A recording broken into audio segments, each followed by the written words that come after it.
Hey guys, it's Chris. From private homes under the surface of the ocean to entire cities submerged beneath the waves, here are 8 amazing underwater buildings.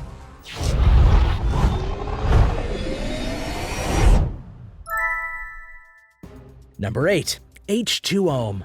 If you've ever had the desire to go live under the sea, you now have that option via the H2O. While this may seem like a scam, it's actually very real, and it's a customized home that's meant to be enjoyed under the waters of the world. One thing to note, it's not a small building. This home is actually 3,600 square feet. That amount of space can let you have multiple bedrooms, games rooms, and more depending on your taste. Speaking of which, if you were to want an underwater home, you'd no doubt want to see the sea life around you. To that end, the H2O has see-through walls, so you can examine everything that the waters circling the house have to offer. If you know the basics of diving, then you know that the pressure of water is different than that of air, and going from different atmospheres too quickly can cause harm to your body. However, the pressure in the house is the same as the surface. 1 atmosphere. So when you leave or you enter, you won't have to go through a decompression process, saving you time and worry. The creators of the H2O also allow you the option to customize things to your liking. In terms of cost, there are factors that make the H2O a rather pricey purchase. You have to find the right location, make sure that it's possible to put an H2O there, installation and construction fees,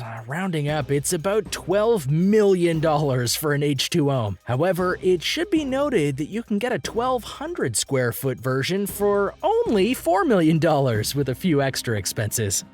Number 7. A lost Cuban city. Off the western coast of Cuba, a group of people claimed to have found an underwater city. Hearing this, many went to go and explore the site, and sure enough, they did find a city. But the catch was that not only did they not know it was there was no clue as to how it got there. When they measured the city and its depths, they found that the city was apparently 2,000 feet below sea level, which is such a significant distance that scientists honestly thought it was impossible given what they saw.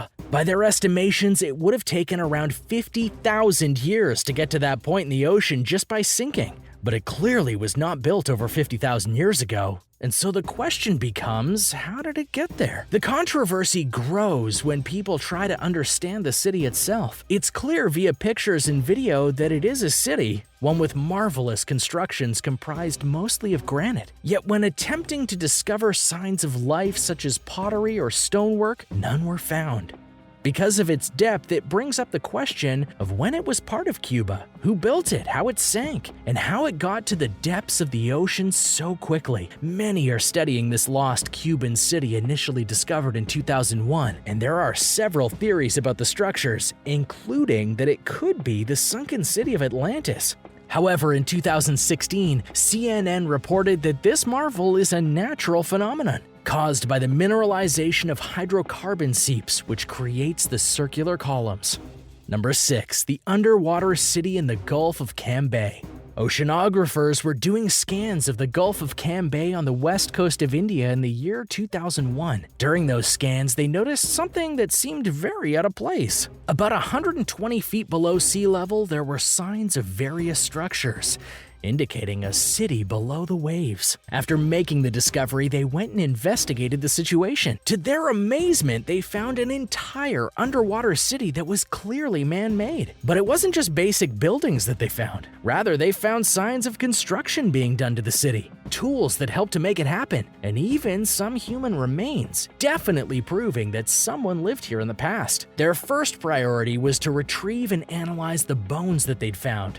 The carbon dating came back to reveal that the bodies were around 9,500 years old. According to scientists, this means that the city was here during the last ice age, which would explain what happened to the city as it was on the coast of this gulf or close to it. And so when the ice melted and the waters rose, the city fell beneath it. The importance of this find lies in the age of the city. Though there is a bit of debate about how accurate it is, if this city is for real in terms of its age, it would be the oldest find in terms of a city in history. And coming up, a cool place from India, but first, make sure you're subscribed and click the little bell so you get notified of the latest videos.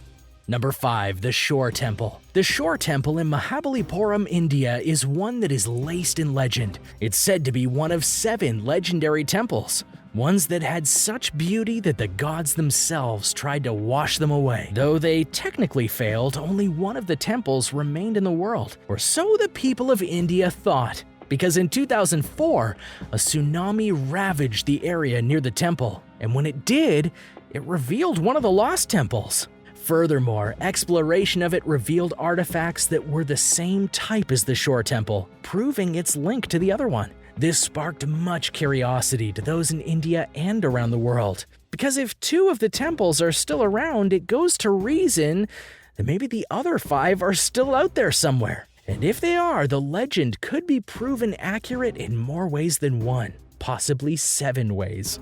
Number 4. Cleopatra's Palace.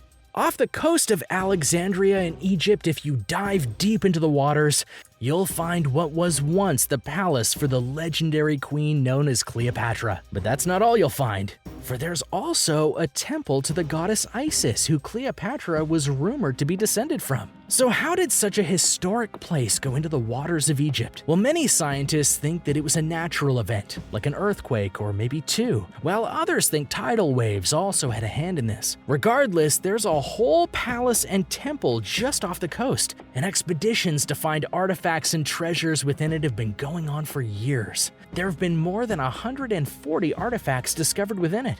That's a lot of artifacts within the 3 areas that were sunk. To further honor the area as well as their late queen, the people of Alexandria are thinking of setting up a special underwater museum within the palace.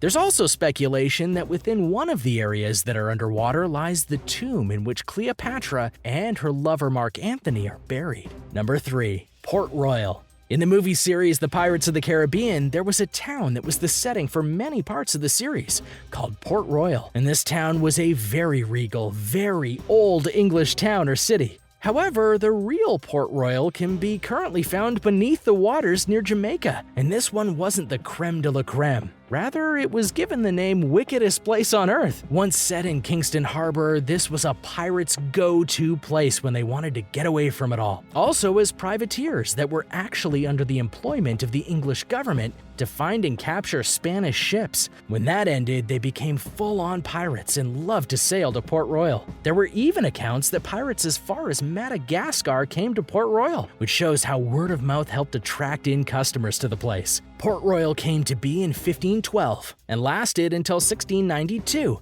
when a massive earthquake tore it off the land and threw it into the sea. Numerous archaeological expeditions have been done in Port Royal, which has helped shed light on its history and revealed some interesting artifacts. And though it'll remain on the bottom of the ocean for the rest of its days, some are trying to turn Port Royal into a museum of sorts. Number 2. Baiae. Located in Italy near the Bay of Naples is Baiae. And what is Baiae? Well, it was the official port to the Western Imperial fleet of Rome. But more than that, the port city was home to many who were both rich and corrupt. The city was infamous for the things that went on within it, and yet it's still revered because of the quality of statues and other artifacts that can be found within its domain, even though it's now beneath the waters. Weirdly enough, though, Baiae was not swallowed by a natural event, at least not at first. Rather, in the 8th century, the port city was attacked by Muslim invaders. The city slowly died from within after that, and by the time 1500 AD came around, the port city itself was completely abandoned. The story doesn't end there, though. The area around the Bay of Naples was infamous for its volcanic activity at times, and it was this activity that caused the port to collapse into the ocean, where it remains to this day. Well, before we get to number 1, did you know that ocean exploration is less costly than space travel? But it's just as important. NASA spends approximately $18.7 billion, which experts claim can fund the National Oceanic and Atmospheric Administration's ocean exploration for 1,600 years. Which would you rather explore? Leave your answer in the comments below. Number 1. Mahabalipuram. Have you ever wondered what the oldest city ever found was? Well, wonder no longer, for it's the city of Mahabalipuram. And yes, it was found beneath the ocean's surface. Located south of Laconia in Greece, And only 13 feet below sea level, Pavlo-Petri is a true, fully formed city beneath the sea. The size of the entire city is 322,917 square feet. Everything within this city fell beneath the waves. The buildings, the streets, courtyards, and even tombs and graveyards. After some research, it was discovered that Pavlo-Petri is 5,000 years old, which is long before the high point of the Greek civilization. But the question remains, how did it sink a mere 13 feet below the waves? The answer that many have come to is earthquakes, which would make sense given the terrain of the area, and why the entire city sunk and not just a part of it. Also, while it is only 13 feet below sea level, that's where it starts, not where it ends. Just as interesting, though, is that some feel that Pavlo-Petri may have unintentionally started the legend known as Atlantis. The city of Pavlo-Petri is now a protected sanctuary by UNESCO. It's protected because, though it's been fully mapped, they fear that people will accidentally hurt it if left to wander it. And they also fear thieves stealing priceless artifacts, which is actually a very common occurrence. But with the seal of protection, the city is in good hands, and its history will remain preserved. Thanks for watching. What did you think of these underwater buildings? Which one of them amazed you the most? Do you know of any others that are just as cool? Let me know in the comments below. And be sure to subscribe, we do 5 new videos a week.